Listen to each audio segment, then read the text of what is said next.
Ever heard of the legendary Dahomey Amazons, the all-female army that struck fear into the hearts of their enemies? We often hear stories of their bravery, their discipline, and their ferocity in battle. But what if I told you that one of their most powerful leaders, a queen who commanded them, has been almost completely erased from history?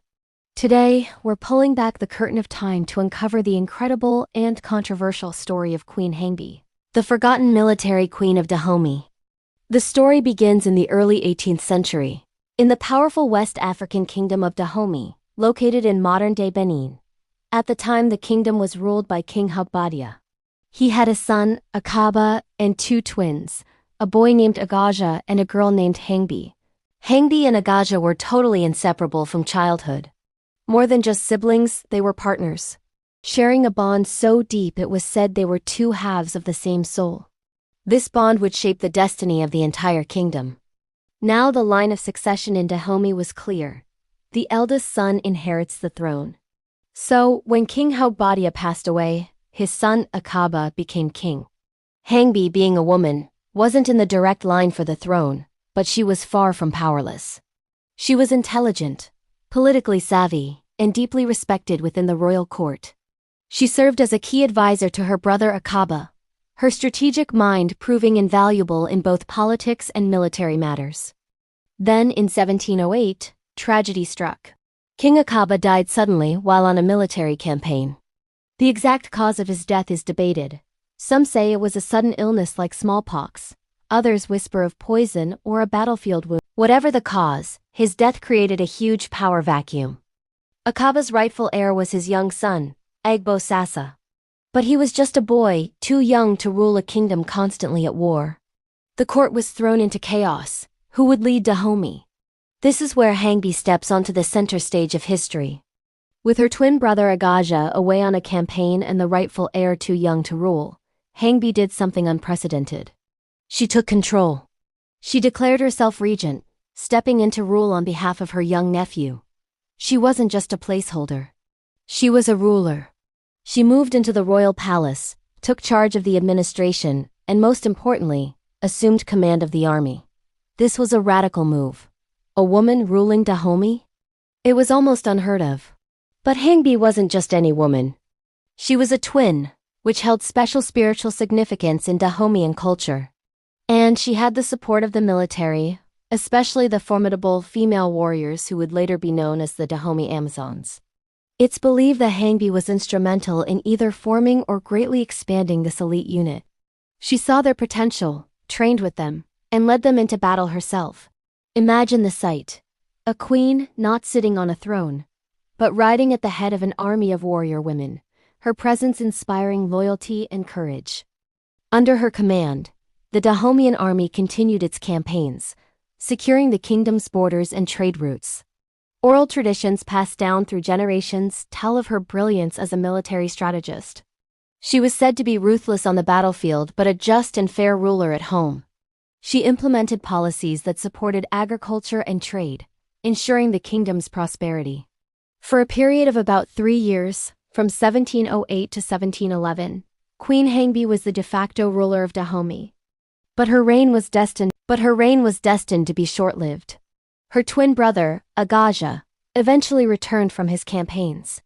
When he saw his sister ruling, a complex power struggle began. While they were once inseparable, the throne now stood between them. Agaja was an ambitious and powerful warrior in his own right, and he believed the throne belonged to him. The royal court was divided. Some supported Hangbe, impressed by her strong leadership.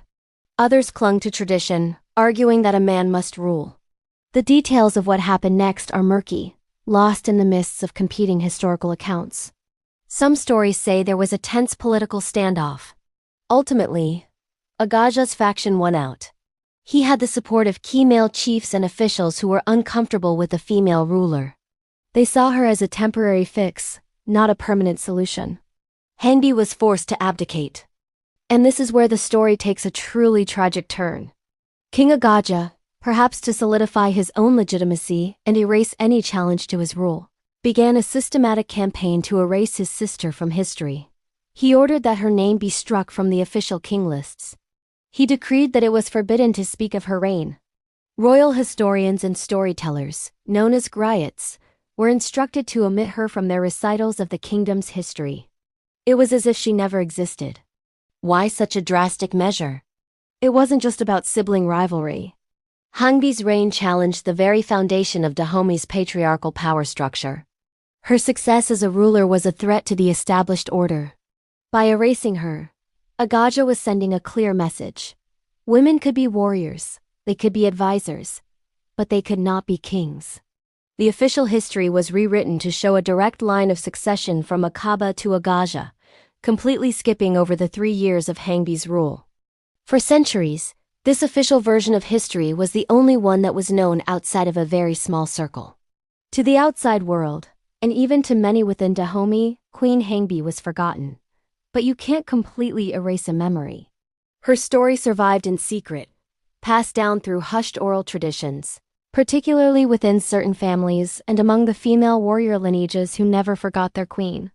They remembered her strength, her leadership, and the brief, shining moment when a woman held the ultimate power in Dahomey. It wasn't until the 20th century that historians piecing together these fragmented oral histories and re-examining colonial records began to rediscover the story of Queen Hangbe. They found contradictions in the official king lists and timelines that didn't quite add up. The gap between Akaba's death and Agaja's rise to power was too neat, too clean. The persistent whispers of a forgotten queen finally started to be heard by a wider audience. Today, Hangbe's legacy is being reclaimed. She is seen as a feminist icon, a symbol of female power and resistance against patriarchal structures. She was a ruler, a general, and a visionary who laid the groundwork for the golden age of the Dahomey Amazons. Her story also serves as a powerful reminder of how history is written, and by whom. The official record is often shaped by those in power. It forces us to ask, the rediscovery of Queen Hangbe is a victory against historical silencing. It forces us to ask, how many other Hangs are there? Powerful women have been written out of our history books. The story of Queen Hangbe is more than just a fascinating historical tale.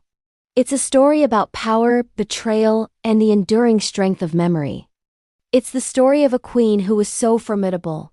Her successor's only option was to try and make the world forget her. But they failed. Her legacy lives on, a testament to her incredible life and a powerful inspiration for generations to come.